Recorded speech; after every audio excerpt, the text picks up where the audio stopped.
ராகுலை கடந்த வருஷம் சஞ்சீவ் கோயங்கா சண்டை போட்டிருக்கவில்லை என்றால், ராகுலை பற்றி மீடியாவில் சஞ்சீவ் கோயங்கா பேசியிருக்கவில்லை என்றால், ராகுலை அணியில் இருந்து நீக்கி இருக்கவில்லை என்றால், தோனியுடன் அவருக்கு ஒரு மோதல் ஏற்பட்டிருக்கவில்லை என்றால், எங்களை போன்ற பத்திரிகையாளர்கள் சஞ்சீவ் கோயங்காவுக்கு 1008 விஷயங்களை சொல்லி இருக்கவில்லை என்றால், சஞ்சீவ் கோயங்கா அமைதியா இருந்திருப்பாரா? நண்பா, நிறைய பேர் சொல்றாங்க ரிஷப் பண்டின் அதிர்ஷ்டம் செமக்கெட்டி என்று.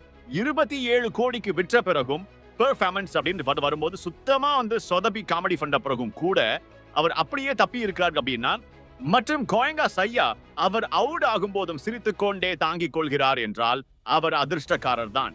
ஏனென்றால் கோயங்கா எவ்வளவு கராரானவர் என்பது உலகத்துக்கே தெரியும். அவர் ஒரு டாக்ஸிக் பாஸ் என்ற பேச்சு அடிபட்டதே அந்த இமேஜில் இருந்து வெளியே வர கோயங்கா இறங்கி இருக்கிறார் போல. அதனால்தான் ரிஷப் பேண்ட் இது வரைக்கும் தப்பித்து இருக்கிறார் போல. ஏனென்றால் ரிஷப் பாண்டோட பெர்ஃபார்மன்ஸ் ரொம்ப ரொம்ப ரொம்ப யோண்டமளி மனசு கஷ்டப்படுத்துற மாதிரி. வெளியே உட்கார்ந்து பார்க்கிற ரசிகர்களின் மனசு கஷ்டப்படுதுன்னா, ரிஷப் பண்ட்டுக்கு 27 கோடி கொடுத்த அந்த மனுஷன் அவரை பத்தி 40 இன்டர்வியூ கொடுத்து அதுல 36 விஷயங்களை சொன்னவரு, ராகுலை மானத்தை வாங்கினவரு, இம்பாக்ட் பிளேயர்கள் வேண்டும் என்று சொன்ன அந்த மனுஷன் என்னதான் நினைச்சு கொண்டிருப்பாரு? தோனிக்கும் கோயங்காவுக்கும் 2017 ஒரு பஞ்சாயத்து நடந்தது. அணி சரியா விளையாடவில்லை, ஒரு வருஷம் மோசமா போச்சு.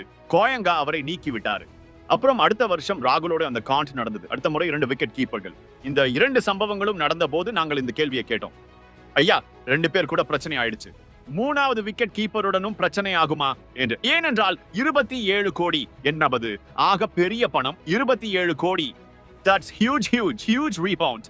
இப்பொழுது ரிஷப் பேண்ட் சொதப்பிக் கொண்டிருக்கிறார்.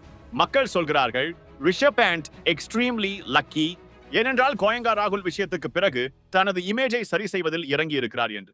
அது உண்மையாகவும் இருக்கலாம் நண்பா, இருக்கலாம். நாங்கள் வெற்றி பெற்றது, கடைசி 5 போட்டிகளில் நாங்கள் தோற்றுவிட்டது, அணி படுத்து விட்டது. ஆனால் ரிஷப் எதுவும் சொல்லப்படவில்லை. ரிஷப் தோற்றுக் கொண்டிருக்கிறார், மோஸ்ட் ப்ராபபிள் வெற்றி ஏற்றவும் படுவார். அந்த புத்தியை ரிஷப் பாண்ட் பஞ்சாபை பத்தி ஒரு தவறாக பேசிய போது பயன்படுத்தவில்லையோ? பஞ்சாபிடம் நிறைய பணம் இருக்கு என்று சொன்னாரே, கோயங்கா ஐயா பக்கத்தில் உட்கார்ந்திருந்தார். இப்பொழுது இருவரும் வருத்தப்பட்டுக் கொண்டிருப்பார்கள். இந்த பேச்சு தேவையா இருந்தது என்று. ஏனென்றால் இந்த வருஷம் பஞ்சாப் பலமான அணி 236 ரன்கள் எடுத்தார்கள், 199 ஆல் அவுட் ஆக்கிவிட்டார்கள். கோயங்கா ஐயாவின் அணி தோற்றுவிட்டது. மக்கள் சொல்கிறார்கள் கர்ம வினை நிஜம் என்று அகம்பாவம் உதவாது, பணிவு அவசியம். ரிஷப் பேண்ட் நிறைய சொல்லிவிட்டார் போல. அதன் விளைவு ஒரு மேட்சில் 6 பந்தில் 2 ரன், ஒரு மேட்சில் 17 பந்தில் 18 ரன். ஸ்ரேயாஸ் ஐயரின் அணி ஃபேர் ஆகிவிட்டது, வேற லெவலில் விளையாடுகிறது. முதல் மேட்சில் லக்னோவை 8 விக்கெட் வித்தியாசத்தில் தோற்கடித்தார்கள். 2வது மேட்சில் 37 ரன்கள் வித்தியாசத்தில் தோற்கடித்தார்கள். ரிஷப் எல்லா இடத்திலும் சொதப்பினார். ரிஷப்புக்கு முன்பு கோயங்கா ராகுலை பகிரங்கமாக கண்டித்தார். அந்த காரணத்தினால் தான் அவருடைய இமேஜ் கெட்டு போனது போல. இப்பொழுது பாவம் அமைதியாக உட்கார்ந்திருக்கிறார்.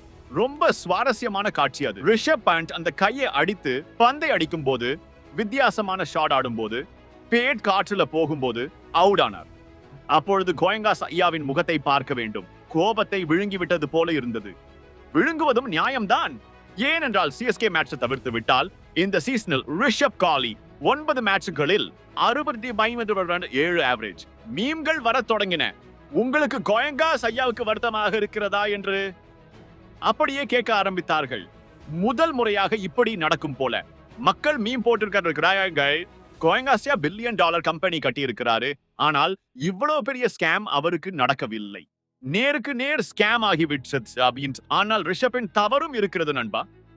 மும்பை எதிராக 2 பந்தில் 4 ரன், திசி எதிராக 2 பந்தில் 0, ராஜஸ்தான் எதிராக 9 பந்தில் 3 ரன், குஜராத் எதிராக 18 பந்தில் 21, எம்ஐ எதிராக 6 பந்தில் 2, பஞ்சாப் எதிராக 5 பந்தில் 2, SRH எதிராக 15 பந்தில் 15, திசி எதிராக 6 பந்தில் 0. அப்புறம் மும்பை எதிராக 2 பந்தில் 4. இந்த முறை 17 பந்தில் 18. நிறைய மேட்ச்கள் கிடைத்தன. இந்த எல்லா மேட்ச்களிலும் சுத்தமாக ரன் வரவில்லை. அந்த அரை சதத்தையும் சேர்த்துக் கொண்டாலும் கூட 128 ரன்கள், 12 ஆவரேஜ். T20 strike rate 99. இந்த சீசனில் 60 பந்துகள் ஆடிய 70 பேட்ஸ்மேன்களில் ரிஷப் பண்ட் மட்டும்தான் ஸ்ட்ரைக் ரேட் 100க்கு கீழே இருக்கிறார். இதுதான் அவர் எவ்வளவு காலியாகிவிட்டார் எப்படி என்பதை காட்டுகிறது ஐயா.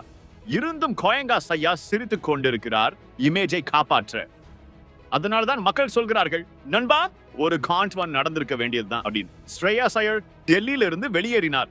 ரிஷப் லக்கி தான். கேப்டன்சி பொறுப்பு கிடைத்தது, எல்லாம் கிடைச்சது. ஆனா பெர்ஃபார்மன்ஸ் காலி.